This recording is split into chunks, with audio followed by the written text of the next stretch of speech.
નમસ્કાર વિદ્યાર્થીઓ, good afternoon. ધોરણ 6 વિષય અંગ્રેજીની અંદર આજના વિડીયોની અંદર આપણે ગ્રામરનો અભ્યાસ કરીશું. ગ્રામર, વ્યાકરણ જેને આપણે કહીએ છીએ. તો ગ્રામરની અંદર સૌ પ્રથમ તો તમારે આ પ્રમાણેની નવનીત પ્રકાશનની ગ્રામર એન્ડ કમ્પોઝિશનની જે બુક આવશે એ તમારે લાવવાની છે. આ ગ્રામરની અંદર પ્રથમ ટોપિક જે છે જેની અંદર આપ્યું છે રિવિઝન એટલે કે પુનરાવર્તન. તમે આગળના ધોરણની અંદર જે અભ્યાસ કર્યો છે એનું રિવિઝન, એનું પુનરાવર્તન આપણે આ પહેલા ટોપિકની અંદર કરવાનું છે. તો આ રિવિઝનની અંદર પહેલાં આપણને આપેલું છે આર્ટિકલ. તમે આર્ટિકલનો અભ્યાસ આગળ કર્યો છે. તો આર્ટિકલ કયા કયા છે? તો એ, એન અને ધ. તો અહીંયા આપણે એ અને એન આર્ટિકલ વિશે પુનરાવર્તનની અંદર જોઈશું.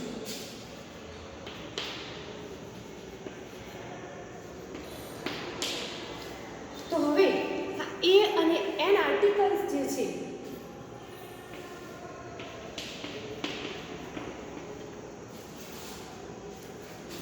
એ એન્ડ એન આર્ટિકલ્સ, તો આ એ અને એન આર્ટિકલ્સનો ઉપયોગ ક્યારે થાય છે? તો એ કે એન આર્ટિકલનો ઉપયોગ એક વસ્તુનો નિર્દેશ કરે છે. એક વસ્તુ એટલે કે એક વચન નામની સાથે એ કે એન આર્ટિકલનો ઉપયોગ થાય છે. અહીંયા હું નોંધું છું અને સાથે સાથે તમને એ વસ્તુની સમજ પણ આપીશ. એ કે એન આર્ટિકલ એક વસ્તુનો નિર્દેશ એટલે કે તમને એ બતાવવા માટે. હવે અહીંયા એક વસ્તુ, ફોર એક્ઝામ્પલ બુક એટલે પુસ્તક. તો અહીંયા એક જ પુસ્તકની વાત થાય તો અ બુક. અહીંયા અ બુક, પણ બુક્સ તો એ શું થઈ ગયું? બહુવચન. તો એની સાથે એ કે એન આર્ટિકલ મુકાતો નથી. બરાબર?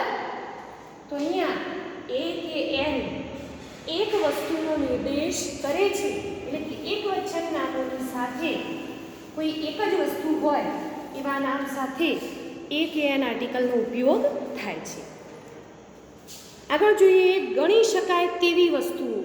હવે આ એ કે એન આર્ટિકલનો ઉપયોગ આપણે જે કરીએ એક જ વચન એટલે કે એક વસ્તુ હોય એના માટે જ એ કે એન આર્ટિકલનો ઉપયોગ થાય, પણ એ પણ કેવી? ગણી શકાય તેવી વસ્તુ હોય. જેમ આપણે બુક લખી તો પુસ્તકને આપણે ગણી શકીએ છીએ. પ્રાણી, કાવ, બુલક, બફેલો, કેટ, કે વ્યક્તિનો ઉલ્લેખ કરીએ ત્યારે નામની પહેલાં એ કે એન મુકાય છે. એ પછી સામાન્ય નામનો ઉચ્ચાર. હવે આ એ કે એન આર્ટિકલ, તો અહીંયા આપણે અ બુક લખ્યું, એમ કેમ એન બુક ના લખાય? તો ના, એન બુક લખાય નહીં. તો એ માટે તમને એક થોડીક માહિતી હું આપું કે તમે આગળ શીખ્યા હશો કે એ, ઈ, આઈ, ઓ, યુ. એ, ઈ, આઈ, ઓ અને યુ. તો આ જે પાંચ છે એ શું છે? સ્વર. અને આ સિવાયના એટલે કે એ, બી, સી, ડી અને એમાં એ, ઈ, આઈ, ઓ, યુ, આ પાંચ સ્વર સિવાયના બાકી જે આલ્ફાબેટ્સ છે આપણા, એ બધા શું છે? વ્યંજન. તો હવે આપણે એ અને એન આર્ટિકલ ક્યારે મુકાશે એ આપણે સમજવા માટે આ વસ્તુ યાદ રાખવાની છે કે એ, ઈ, આઈ, ઓ, યુ સ્વર. તો કોઈ સ્પેલિંગની શરૂઆત સ્વરથી થતી હોય અથવા તો એનો ઉચ્ચાર સ્વરથી થતો હોય તો એવા નામોની સાથે એન આર્ટિકલ મુકાય છે. આ સિવાયના નામો એટલે કે જેનો ઉચ્ચાર વ્યંજનથી થતું હોય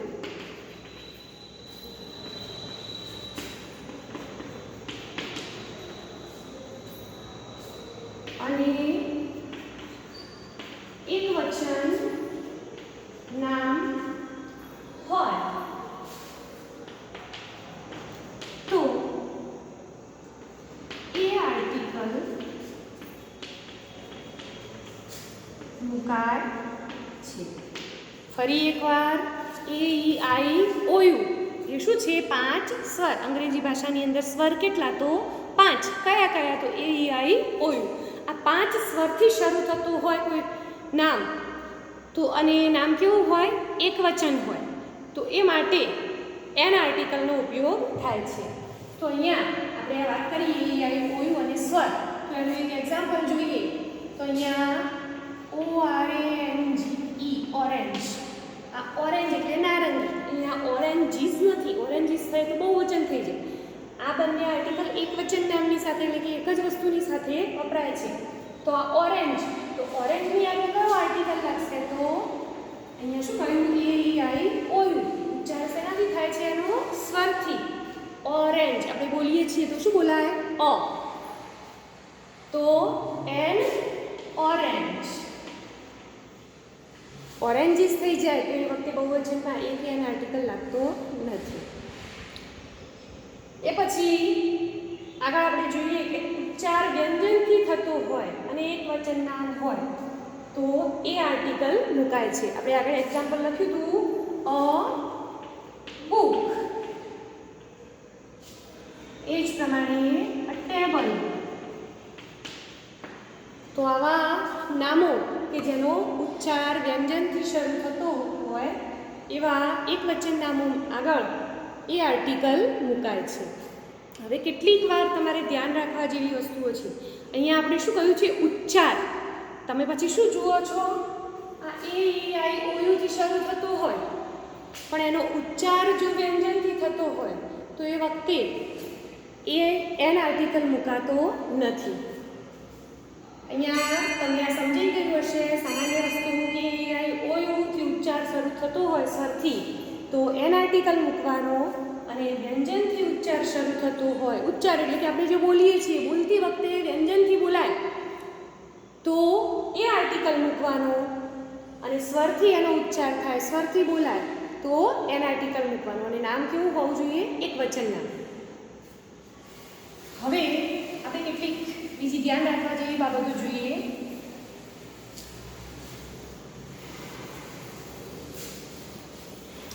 કેટલાક એવા નામો કે જે તમને પરીક્ષા વખતે મૂંઝવણમાં મૂકે છે અને એમાં તમે ભૂલો કરો છો.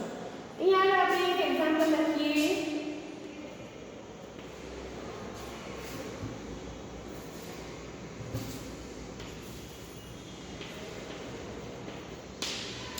HOUR. તો શું બોલાય એને? H. તો H શું છે? વ્યંજન છે. OUR HOUR તો આપણે એવું કહીએ કે ર. તો આ ઉચ્ચાર એનો શું છે? ખોટો. પણ આનો ઉચ્ચાર શું થાય? અવર. અવર. તો અહીંયા અ શું છે? એ સ્વર છે. આપણે બોલીએ છીએ શું બોલીએ આને? શું સાચું બોલાય? અવર. અવર બોલાતું નથી. અહીંયા અવર. તો અહીંયા અવર બોલાય તો અહીંયા ઉચ્ચાર એનો સ્વરથી શરૂ થાય છે. અહીંયા જે એચ છે એ શું છે?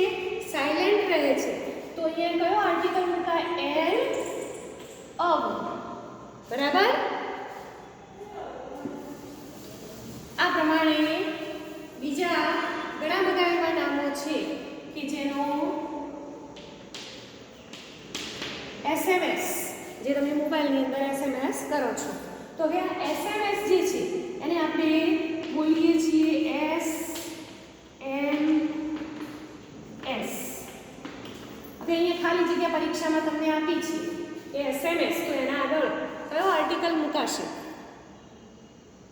તો તમે શું કરશો? અહીંયા S એ શું છે? વ્યંજન. તો તમે શું મૂકશો? SMS. તો આ તમારું શું થશે? ખોટું. બરાબર? અહીંયા એનો ઉચ્ચાર જોઈએ તો S તો શું બોલાય? અથી શરૂ થાય, સ્વરથી. તો જેના કારણે શું લખાય? SMS. એ જ પ્રમાણે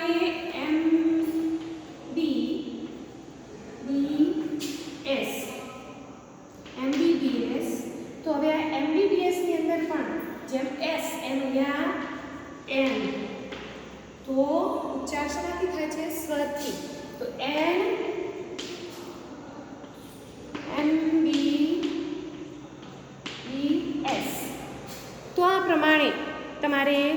આ બધું તમારે ખાસ તો નહીં પૂછાય, પણ તો પણ મેં તમને સમજાવ્યું છે કે ખાસ એનો ઉચ્ચાર, કોઈ પણ નામ એકવચન નામનો ઉચ્ચાર જો સ્વરથી શરૂ થતો હોય તો એવા નામોની પહેલાં એન આર્ટિકલ મુકાય છે. જ્યારે એનો ઉચ્ચાર વ્યંજનથી શરૂ થતો હોય, આપણે અહીંયા શબ્દ ખાસ ધ્યાન રાખવાનો, ઉચ્ચાર લખતી વખતે નહીં પણ બોલતી વખતે એનો ઉચ્ચાર સ્વર કે વ્યંજનથી થાય એ પ્રમાણે એ કે એન આર્ટિકલ મૂકી શકાય. સ્વરથી શરૂ થતો હોય ઉચ્ચાર તો એન આર્ટિકલ, જ્યારે વ્યંજનથી શરૂઆત થતી ઉચ્ચાર થતો હોય તો એ આર્ટિકલ. હવે અહીંયા તમને ગ્રામરની અંદર એની એક્સરસાઇઝ આપેલી છે, જેમાં 21 શબ્દો આપેલા છે જે ખાલી જગ્યા એ કે એન વડે પૂરવાની છે. હું અહીંયા બોર્ડ ઉપર લખું છું, તમારે ગ્રામરની બુક આ ખરીદી અને એની અંદર પૂરવાનું છે.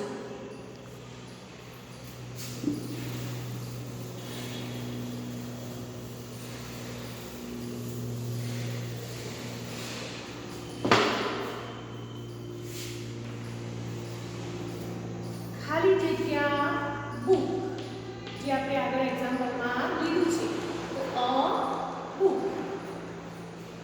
નંબર 2 ખાલી જગ્યા ઓનિયન. તો આપણે બોલીએ છીએ, શું બોલીએ છીએ? ઓનિયન. ઉચ્ચાર શેનાથી થાય? ઓ. તો કયો આર્ટિકલ મુકાશે અહીંયા? એન. એ પ્રમાણે નંબર 3 ખાલી જગ્યા એપલ. તો અહીંયા એપલ, એ પણ ઉચ્ચાર શેનાથી થાય છે? એ તો લખીએ છીએ અહીંયા બંનેમાં. લખવાની શરૂઆત પણ સ્વરથી થાય છે અને ઉચ્ચાર પણ સ્વરથી થાય છે. An apple. ખાલી જગ્યા ખાલી જગ્યા હોર્સ.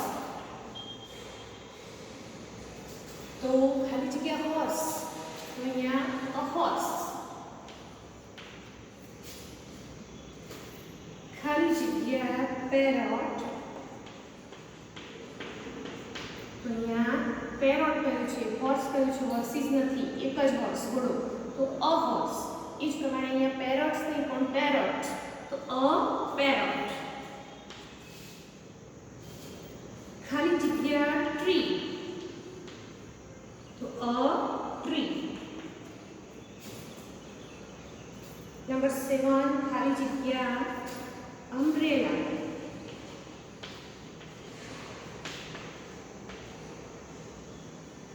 તો અહીંયા umbrella છત્રી, તો એન umbrella.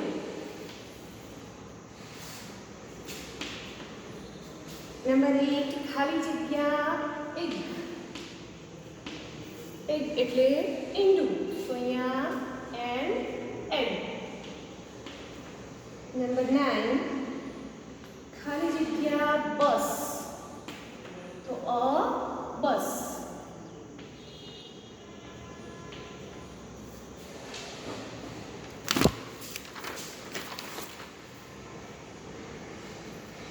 નંબર 10 ખાલી જગ્યા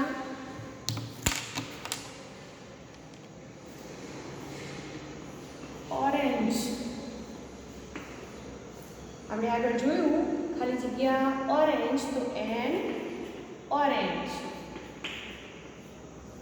નંબર 11 ખાલી જગ્યા ટીચર.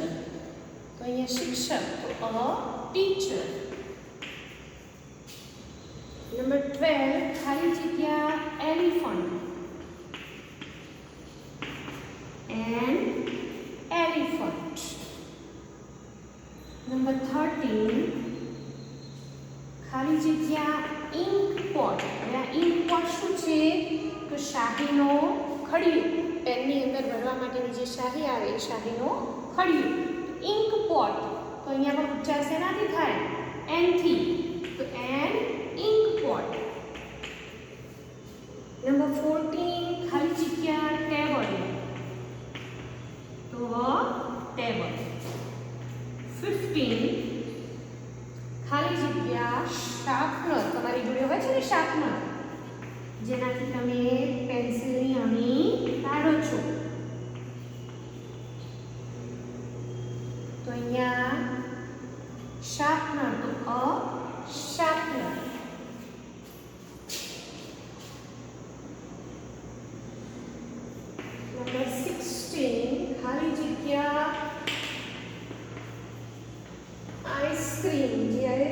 જ ભાવે છે. હવે છે ને તો અહીંયા આઈસ્ક્રીમ તો ઉચ્ચાર શેનાથી થાય છે? સ્વરથી જ. તો એન આઈસ્ક્રીમ. 17 ખાલી જગ્યા કેટ. તો કેટ. 18 ખાલી જગ્યા લીફ. તો લીફ. લીફ એટલે પાંદડું. 19 ખાલી જગ્યા એન્ટ. તો આ એન્ટ એટલે શું? તો એન્ટ એટલે કીડી. ઉચ્ચાર સ્વરથી. એન્ટ. નંબર 20 ખાલી જગ્યા પેન્સિલ. તો પેન્સિલ. તમે તો શું કરો છો? ખાલી જગ્યા પૂરો એટલે એ ઈ આઈ ઓ યુ એ સ્વર જોઈ અને એ પ્રમાણે ખાલી જગ્યામાં એક એન આર્ટિકલ મૂકી દો છો કે એ ઈ આઈ ઓ યુથી શરૂ થાય છે તો એન મૂકી દેવાનું, બાકી એ. પરંતુ આપણે ઉચ્ચાર ઉપર ખાસ ધ્યાન રાખીશું અને એ પ્રમાણે ખાલી જગ્યા પૂરીશું. આપણી લાસ્ટ ખાલી જગ્યા છે ખાલી જગ્યા ઇરેઝર. તો ઇરેઝર એન્ડ ઇરેઝર. તો અહીંયા આપણે આ 21 ખાલી જગ્યાઓ એ તમારે ગ્રામરની અંદર પૂરવાની છે, નોટમાં લખવાનું નથી. પણ ગ્રામરની બુક દરેકે ફરજિયાત લાવવાની છે, કારણ કે હવેથી આપણે ગ્રામરનો અભ્યાસ કરીશું. નેક્સ્ટ વિડીયોની અંદર આપણે આગળ રિવિઝનનો બીજો ટોપિક ધીસ અને ધેટ એ વિશે ચર્ચા કરીશું. Okay, thank you.